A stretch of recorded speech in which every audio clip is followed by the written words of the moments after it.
Big fight for Tim Tszyu against Bakhram, Murtazaliev. What are your thoughts on this fight? How big a test is this for Tim Tszyu? Yeah, it's a huge fight. It's a huge fight because of the risk. 2 fights back-to-back, if he loses, would be disastrous. It's a long way back. The Fundora fight, there's excuses for sure, and his star probably grew out of that performance regardless of the result. But if he loses another one, that sort of goes away, and he's just on the slide to some extent. So there's a lot on the line here for Tim Tszyu and for everyone invested in him and his journey.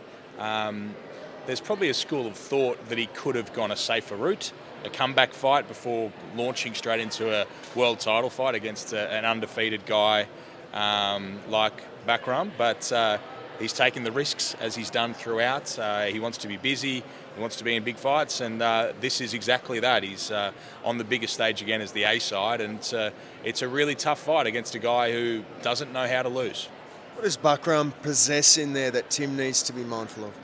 He's going to be resilient, and he's going to try to be relentless. He's got a pretty awkward style.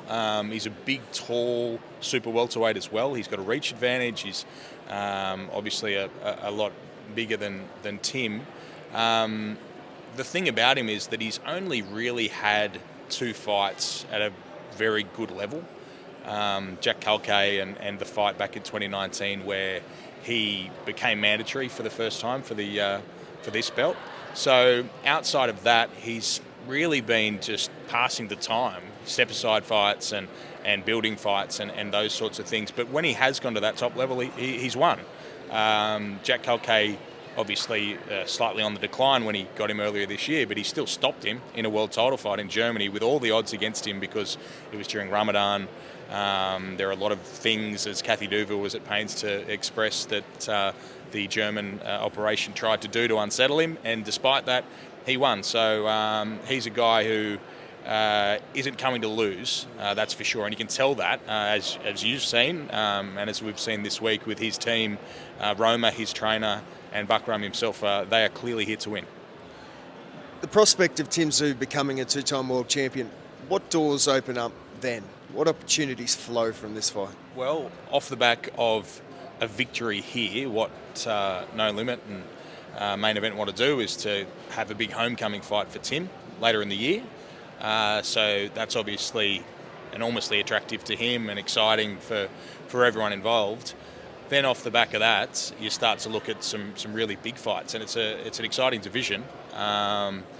The sleeping giant to some extent of the division is Jermell Charlo, and there's been so much put into the narrative around Charlo and Tszyu for so many years. So that's a monster fight here in the US and also in Australia. I know there's a lot of interest in that coming together at some point. Sebastian Fundora, whether or not he's about to fight Errol Spence, he is a unified world champion, and he has some very bloody history with Tim Tszyu, so there's unfinished business there. I know his dream fight is Canelo Alvarez at some point. It sounds a little far-fetched, but when you think about what Canelo's been willing to do in terms of fighting opponents from different weight classes, such as Charlo, going up himself and all the bits and pieces, it's a fight that could potentially make sense at some point. They're both with PBC at this stage, so I know that's what he wants to do. But a victory here, becoming a world champion again in a stacked division, it would be the resumption of the ascent of Tim Tszyu.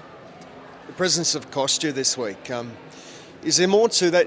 Did he bring him in because of what happened in the Fundora fight, do you think, or is that reading too much into things? I sat down with Kosta yesterday, and I know Kosta well, and we did a detailed interview, and I really tried to probe him on why he's here, because for so long we've heard, oh, Kosta's going to come to this one, and then he doesn't. Sometimes he's pulled out a couple of days out, but he came this time, and I said, why is that? Is it because of what happened last time? Is it because of the significance of this fight, the risk involved with the potential back-to-back losses and what that could do, and the fact that it's an opportunity to become a 2-time world champion? He said, no, I just moved some business meetings around and it opened up the way for me to come. So I don't know, but it feels like at a lot of those sort of last-minute near misses of Kosta going to Tim's fights, Tim was pretty relieved, I think, that he wasn't there. But now it feels like Tim really wants him here. So I think he's ready to have Kosta around. It feels like he has grown as a boxer and as a person, that he's now not worried about having his dad there. He doesn't feel overawed by his dad's presence or concerned by how his dad might react to certain situations. So it shows maturity, I think, more than anything in Tim. In terms of Kosta, I don't think we're going to get a straight answer on exactly why he's here, but it seems to have really given Tim a boost that he is here. There was a moment where I was interviewing Tim straight after the weigh-in, and I saw, and Kosta came over and whispered something to Tim. And I could tell that it impacted Tim in some way. So I asked him about it in our interview, and he almost welled up then, recounting what Kosta had just said to him. It was something in Russian about giving him his strength. Apparently, Kosta's mum used to say this, and it was something of significance anyway. So, that was a pretty powerful moment, and it sort of really does feed into this opportunity and the narrative around the Tszyus coming together this week. Nikita's here also. When can we expect to see Nikita back in the ring? Hand injury at the moment, but what's the sort of long-term plan for him? Yeah, he had surgery only recently. They waited around for quite a while after the very tough Kalamazoo fight to get the surgery. They had to wait for swelling. They also had to wait for the surgeon. So that's been done. He's obviously recovering well because he's able to fly. He doesn't have any bandaging or anything on it at the moment either, so he's obviously come through pretty well, but it's still 4 or so months until he can start punching. It'll be a while. Obviously it's going to be next year, but Michael Zerafa is still the obvious fight for Nikita Tszyu, and I know that Igor, his trainer, is perfectly content for that fight to still be the first fight back for Nikita. I know Michael doesn't want to wait around. He'd rather be busy and fight perhaps again this year before a fight like that. So who knows what happens with all of that. And then there's the other potential fly in the ointment. If Bakhram Murtazaliev beats Tim Tszyu, maybe Tim Tszyu fights Michael Zerafa. Like, who knows what happens with all those things. But that looks like what will happen if the recovery continues the way it is for Nikita. Australian boxing more broadly, Jai McAllister, Liam Paro, Maloney boys, some massive names in Australian boxing, Sky Nicholson as well.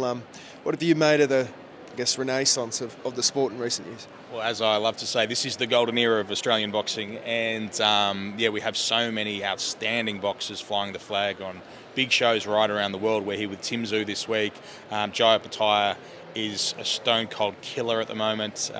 He's the best cruiserweight on the planet, and you would imagine he's going to end up with all the belts, and well deserved, because he has just gone to a completely new level. Liam Paro, a world champion and a brilliant one at that, who's just on such an incredible run of brilliant victories, of upset wins, and he would be full of confidence at the moment. He's got to go to Puerto Rico again to defend against his mandatory, which doesn't sound ideal, but hopefully that leads to a big homecoming fight for him. Sky Nicholson is breaking records and barriers, and is virtually untouchable at the moment. She is just completely bamboozling opponents, and she's doing wonderful things. The problem with these sorts of rants is I'll forget people, and then all your comments is going to be like, why has he forgotten about this person or that person? But there's so many more. There's so many exciting fighters. Sam Goodman, we're hoping, is going to fight for all the belts against the monster. So that's sort of lingering around as well. And the Maloneys and everyone else. It's just such a great time. Every week you can see really good Australian boxers doing something somewhere in the world, and that has not always been the case. So it's a very, very positive time for the sport, and you can see that here because there's a lot of Aussies here, a lot of people have travelled for this fight, a lot of people are very excited about it, and I think it just feels like the sport is in a good position and it's on the up. Just on that Sam Goodman one, fight with Inoue, what needs to happen between now and then to make that fight happen? Well, it has gone to purse bids now, which was a bit of a surprise for plenty. But hopefully that isn't an impediment to this fight going ahead.